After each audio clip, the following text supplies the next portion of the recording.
So we travelled down to Brentford on Saturday in what I feel is a very winnable game. So let's get into it. My name is Jason, and welcome to the Keeping It Tuned YouTube channel.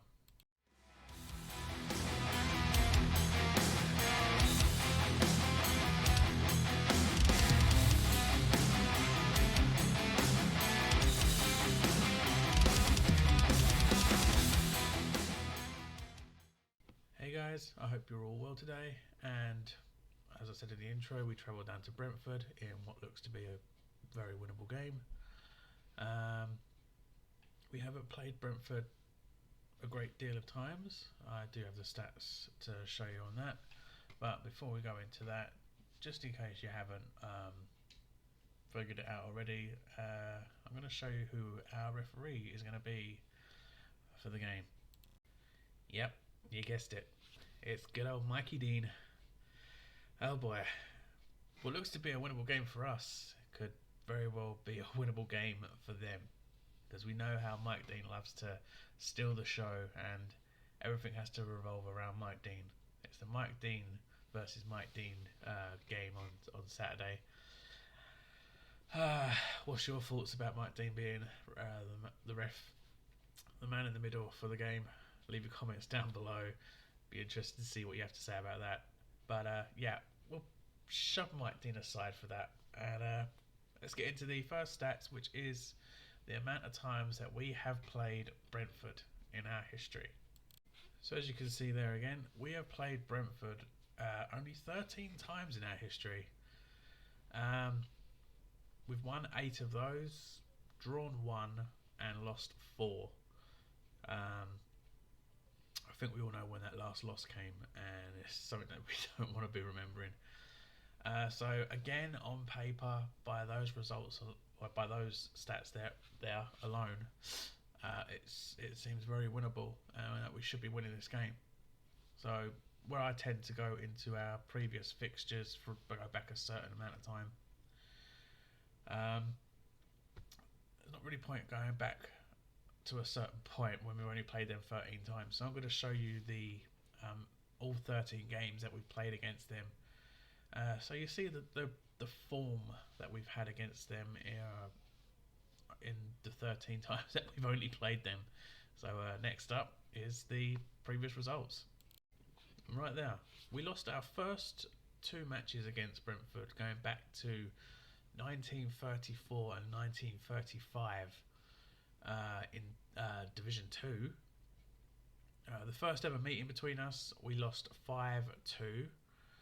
Then we lost 3-0. And then we didn't play them again until 1939. That was in the FA Cup when we beat them 2-0. We then went on to face them again in League 2 in 1947, beat them 1-0. Then in 1948 they did win again 1-0 in Division 2. And then from 1955 all the way up to 2017 we beat them every single time. Another FA Cup victory over them, that was the 3-2, 2-1 in League Division 1, 5-1 in Division 1, 4-1 in the League Cup, 3-1 in the Championship, 2-1 in the Championship, and 1-0. Oh no, that was it. And then we lost that horrible 1-0 defeat in the League Cup that we remember a lot. And recently we had that 3-3 draw not so long ago, back in November. But yeah, that's the only times that we've actually played Brentford. We've only played them 13 times, which is, I don't know, is that the lowest amount of times we've played a team? I don't know. Yeah, so it does look positive for us. I think we can get a win. It's the first ever draw that we had against them. So again, yeah, I feel we can win. We've had a good run of wins against them.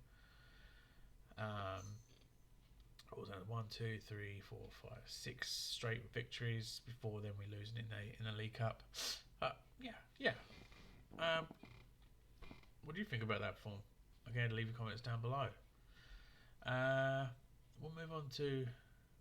I know it's going to be a short video, but I need to get the preview out. But let's move straight on to my starting 11, who I feel will be going up against Brentford. Ideally, I'd probably stick to an unchanged side, but we know ASM probably may not be available, and Mankio is hit and miss, so is Ryan Fraser. But hey ho, this is the team that I am picking for Saturday. So again, as you can see, I've pretty much gone for an unchanged side, as I said. Dubravka in goal, Matt Target on the left of defence, Fabian Schär and Dan Burn to keep their place in the centre of defence. Yes, there's you don't really drop your captain, rumours going, whatever, but those two have been perfect the way they have been, and it would be quite disrespectful if you drop one of those at the moment, the way we're playing. So Lascelles, for me, has to stay on the bench, and I keep Schär and Burn in there. On the right, I'm going for Mankio if he's back fit. If not, then you pretty much will see Kraft on the right, unfortunately. As much as we don't like him and we don't rate him that much, he is the only natural right back that we have until Kieran Trippier is back. So for me, if he is fit, Mankio will slot in there. The midfield three, it just stays the same.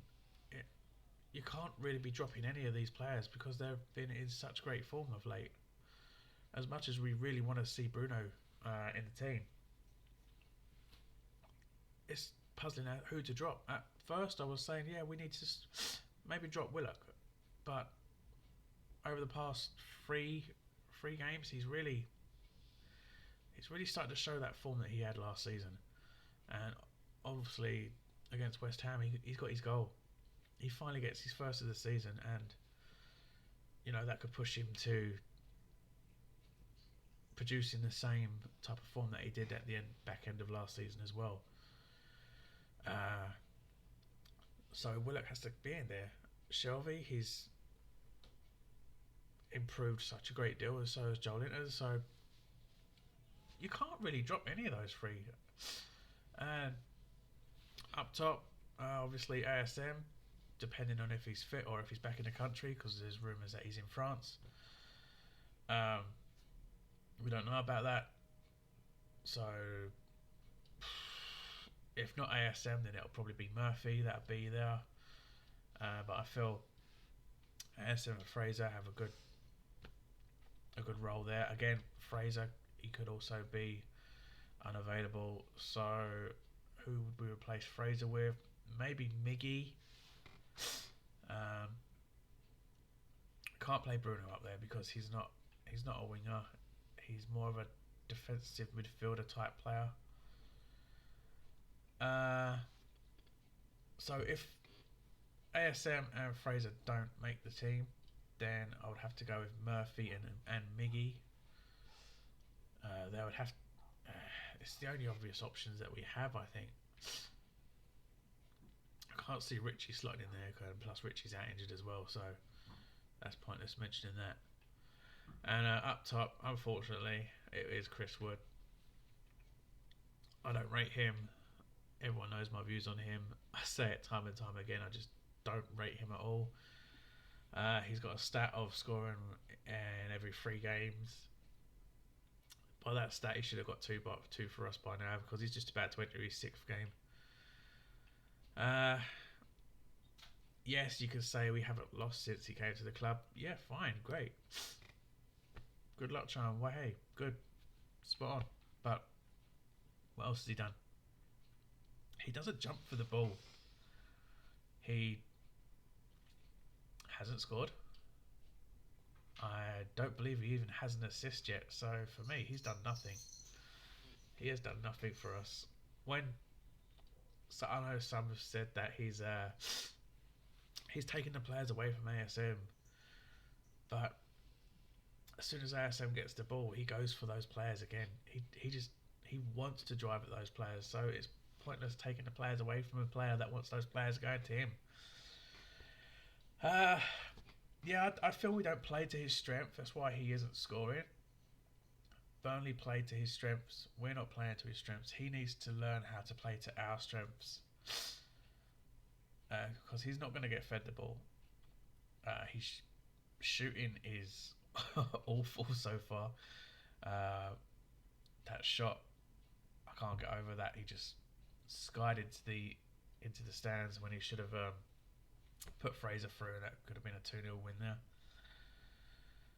there. His headers have been weak. You would think he would have a good header on him, and he's had a good header on him when he was at Burnley, but the header against Everton was really, really weak. I mean, I really want him to prove me wrong. I really do. I've said that time and time again. I've said that on other channels, that I really would like Chris Wood to prove me wrong. But he has proven me right so far. He ain't going to score. I don't think he's going to score against Brentford either. People saying, oh yeah, he's got a great scoring record against West Ham. He's got a great scoring record against Villa. Didn't score against West Ham. Didn't score against Villa. Sorry, that everyone's entitled to their own opinions, and my opinion is I don't rate Chris Wood. But yeah, I'm sticking to the 4-3-3 formation.